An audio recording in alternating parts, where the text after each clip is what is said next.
Bem-vindos a mais uma conversa nossa aqui. Hoje a gente vai mergulhar num material que, olha, mexe com a gente, né? A lição da Escola Sabatina desta semana, Deus luta por vocês. E o foco é um tema espinhoso, a tal da guerra divina no Antigo Testamento, principalmente lá no livro de Josué. É o estudo para a semana de 25 a 31 de outubro de 2025. E a nossa ideia aqui é tentar clarear um pouco essas histórias de guerras ordenadas por Deus. Buscar entender o contexto, sabe? As razões que o texto dá e qual seria a visão maior por trás disso tudo. O versículo-chave da semana já dá o tom, Josué 10 a 42. E de uma vez, tomou Josué todos esses reis e as suas terras, porquanto o Senhor Deus de Israel pelejava por Israel. Forte, né? Coloca a gente bem no centro da questão. Muito forte. E é desafiador mesmo, porque assim, à primeira vista, parece que bate de frente com a imagem de um Deus de amor que a gente tem, né? Mas a proposta do estudo é essa mesma, não parar na superfície. É um convite para a gente entender essas narrativas dentro de um quadro maior, o que a lição chama de grande conflito, essa batalha cósmica entre o bem e o mal. Então, começando pelo sábado, pela visão geral, o estudo já admite esse desconforto. Essa ideia de guerra santa. Deus mandando destruir povos. Isso levanta umas perguntas sérias, né? Exato. E a primeira coisa que o estudo faz é pedir contexto. Pelo que entendi, a lição se baseia na ideia talvez vista antes de que Deus está numa luta espiritual muito maior que as guerras humanas. Então essas guerras no Antigo Testamento seriam tipo assim, episódios dentro dessa luta maior. Deus agindo como soberano com seus propósitos nesse cenário tudo. Por isso que a gente vai fazer é mergulhar nessa complexidade, ver as condições, os limites disso, mas também a esperança de paz que os profetas trazem. Tentar achar relevância espiritual para hoje, né? Sem passar pano nas partes difíceis. Ok, vamos lá então. Desempacotar isso. Domingo o foco é Por que justos cananeus? O estudo aponta para Gênesis 15, Levítico 18. A promessa da terra já existia, mas parece que a hora de agir veio quando a medida da iniquidade dos amorreus se completou. O que seria isso na prática? Pois é, que iniquidade era essa, né? O estudo, citando Deuteronômio 18 e até achados arqueológicos, pinta um quadro bem sombrio. Falavam de sacrifício de crianças, mencionou até esqueletos achados em jarros, sabe? Adivinhação, feitiçaria, consultar mortos, coisas pesadas. E textos de Ugarit, lá de Hashamra, revelaram mais sobre a religião deles, culto à fertilidade com rituais sexuais bem explícitos, a tal prostituição sagrada, achando que isso ia garantir colheita farta. E tem aquela frase no estudo, uma nação jamais alcançará níveis morais mais altos do que os dos deuses que adora. Isso faz a gente pensar bastante, né? Em como a nossa ideia de Deus afeta tudo. Exatamente. O argumento que o estudo apresenta é que, diante dessa degradação toda, a intervenção divina, por mais dura que pareça, seria, moralmente justificável pelos padrões da época e do próprio texto. E um ponto importante, não foi de repente. O estudo ressalta que eles tiveram séculos de chance, um tempo de graça enorme, com os patriarcas vivendo lá, dando testemunho. Mas essas chances teriam sido ignoradas. Certo. Isso já conecta com segunda-feira, que traz uma visão-chave. Deus agindo como juiz. Cita Gênesis 18. Não faria justiça o juiz de toda a terra.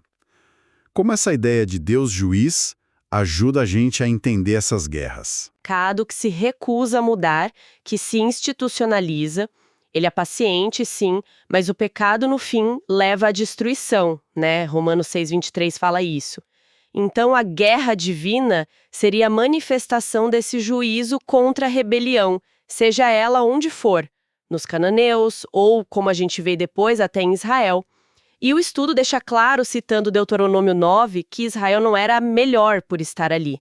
Era um instrumento naquele momento. Tanto que quando Israel pisou feio na bola, como com Acã em Josué 7, eles sentiram na pele o contrário. Deus não lutou por eles, foram derrotados. O juízo não era clubista, digamos assim. Entendi. Então, a ideia é mostrar que não era só uma conquista por poder, como outras da antiguidade. Isso. A argumentação é que o objetivo não era a glória de Israel, mas estabelecer a justiça e a paz de Deus naquela terra específica que estava dominada por práticas destrutivas. Deus, como guerreiro, estaria ligado a Deus como juiz e rei. Como juiz, ele aplica a lei. Como rei, ele estabelece seu reino justo. A guerra, nesse caso extremo, seria um meio para restaurar a ordem divina. Julgar e fazer guerra, nesse sentido, seriam aspectos da mesma ação contra o mal estabelecido. Seguindo essa linha, terça-feira traz uma distinção interessante. Compara textos. Êxodos 23 fala em expulsar aos poucos, usar vespas, talvez metaforicamente, né? Dispersar.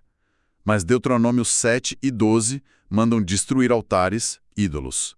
Qual era o plano principal, segundo o estudo? O estudo sugere que o plano original, olhando para Êxodo 23, números 33, era mais na linha da desapropriação, da expulsão mesmo, não necessariamente a aniquilação física de todo mundo como primeira opção. A ordem de destruir, em Deuteronômio 7 e 12, parece focar mais nos elementos da cultura e religião pagã. Os locais de culto, os ídolos, os objetos. O alvo era tirar a influência ruim para proteger Israel. Mas a Bíblia fala de mortes, né? Em Jericó, Ai, às vezes em massa. Como o estudo lida com isso? Sim, o estudo reconhece essa tensão. A interpretação que ele oferece é que a destruição não era para ser cega. Havia espaço para misericórdia. Pessoas ou grupos que reconheciam Deus e buscavam aliança podiam ser poupados. Raabe é um exemplo, os gibeonitas também. A destruição mais radical, o juízo mais pesado, ficava para quem se trincheirava, resistia de forma teimosa, endurecia o coração, sabe? Como o faraó. Nesses casos de rebelião aberta, eliminar a cultura idólatra acabava significando eliminar quem se agarrava a ela. Uma consequência trágica da escolha deles. Isso conecta direto com o livre-arbítrio na quarta-feira. O estudo fala do termo hebraico herem, traduzido como consagrado à destruição. Isso não soa meio simples, pré-determinado? O harém é um conceito forte, complexo. A explicação dada é que ele representa a execução do juízo divino contra o mal que se recusa a ceder, que se tornou institucionalizado. Era uma medida extrema, mas é crucial entender, segundo o estudo, que não era uma carta branca para a violência. Era algo, 1, delegado a Israel, 2, sob controle divino direto, 3, limitado no tempo, só na conquista, e 4, limitado no espaço, só em Canaã. E sempre dentro daquele quadro maior do conflito cósmico, ou você para com Deus, vida, ou contra ele, morte. Ainda assim, essa ideia de consagrado à destruição pesa, né? Tinha mesmo espaço para escolha ali no meio? O estudo argumenta que sim, o harém não era por etnia, era contra a rebelião ativa, contra quem rejeitava as chances de mudar. E o ponto central que o estudo reforça é: o mesmo destino esperava Israel se fizesse igual ao Deuteronômio 13. A divisão não era étnica, era espiritual. Raabe, a cananeia, foi salva pela fé. Acã, israelita, foi destruído pelo pecado. Harém dentro de Israel. Os gibeonitas cananeus buscaram a paz e foram poupados. A sobrevivência dependia da relação com Deus, não do RG. A escolha, mesmo ali, ainda existia. Ufa! Depois dessa parte densa sobre guerra e juízo, a quinta-feira traz um respiro, né? Um contraponto, a visão de paz que os próprios profetas do Antigo Testamento tinham. Isaías 9:6 chama o Messias de príncipe da paz. Que bom encontrar isso. Essencial, né? Mostra que, apesar dessas histórias difíceis de um período, o coração de Deus e o objetivo final sempre foram a paz. Profetas como Isaías, Miqueias, eles pintam um futuro lindo de um reino de justiça, harmonia, onde o lobo vai morar com o cordeiro, não vai ter mais dor nem destruição, a paz correndo como um rio. Isso lembra a gente que a guerra, mesmo a divina, nunca foi o ideal final de Deus. Foi um meio extremo, localizado, para lidar com o pecado extremo. O alvo sempre foi restaurar a paz eterna. E aquela história de Eliseu com o exército sírio em 2 Reis 6 entra aí como exemplo prático. Perfeito. Eliseu está cercado, mas vê o exército de anjos protegendo. Podia ter pedido a destruição dos sírios que ficaram cegos por milagre, mas o que ele faz? Leva eles para a capital, dá comida e manda de volta em paz. O estudo usa isso para mostrar o ideal divino, misericórdia, paz, até com o inimigo. E qual o resultado no texto? Assim as tropas de Arã pararam de invadir o território de Israel. Uma lição forte. Violência gera violência, mas a paz pode gerar paz. O plano de Deus para salvar é maior que o conflito do momento. Chegando na sexta-feira, o estudo sugere leituras extras como Patriarcas e Profetas e cita um trecho de Ellen White que fala da paciência de Deus, que ele é tardio em irar-se. Sim, essa citação reforça que Deus deu tempo, deu luz, deu chance para as nações. A condenação veio porque rejeitaram isso deliberadamente. Sobre os cananeus, diz que a desapropriação demorou porque a medida da iniquidade ainda não havia se enchido. Foi um processo, sabe? Geração após geração afundando até que a paciência divina chegou ao limite.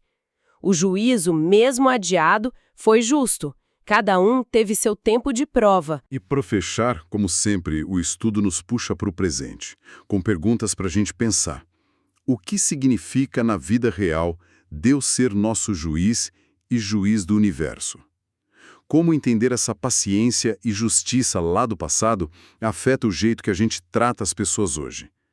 Qual a relação entre o amor de Deus e o respeito dele pelo nosso livre-arbítrio? E olhando para essa paz futura que foi prometida, qual a nossa parte, como seguidores de Cristo, para promover a paz agora, nesse mundo tão cheio de briga? Perguntas que levam a gente da teoria para a vida. Bom, acho que concluímos nossa caminhada por essa lição desafiadora desta semana. Falamos sobre a guerra divina no Antigo Testamento, né? O material nos levou a pensar num Deus que não age por impulso, mas como juiz soberano, respondendo com justiça ao pecado teimoso dentro de um cenário maior e depois de muita paciência. A gente viu a importância de ver Deus em vários papéis, juiz, guerreiro, rei, focado em restaurar a justiça. Falamos da diferença entre desapropriar culturas ruins e o juízo mais severo contra a rebelião teimosa. Refletimos sobre como o livre-arbítrio ainda existia ali e, muito importante, contrapomos tudo isso com a visão maior de paz dos profetas. O objetivo final é a harmonia, né? E para continuar pensando, fica aquela pergunta que surgiu disso tudo. Se o plano maior de Deus, mesmo naquelas ações de juízo tão duras do passado, sempre apontou para a redenção e para a paz final, como é que entender essas histórias antigas com toda essa complexidade pode equipar a gente hoje, para buscar justiça, reconciliação e paz de um jeito que faça diferença, num mundo que ainda está tão dividido? Uma boa questão para a gente levar para a semana, né?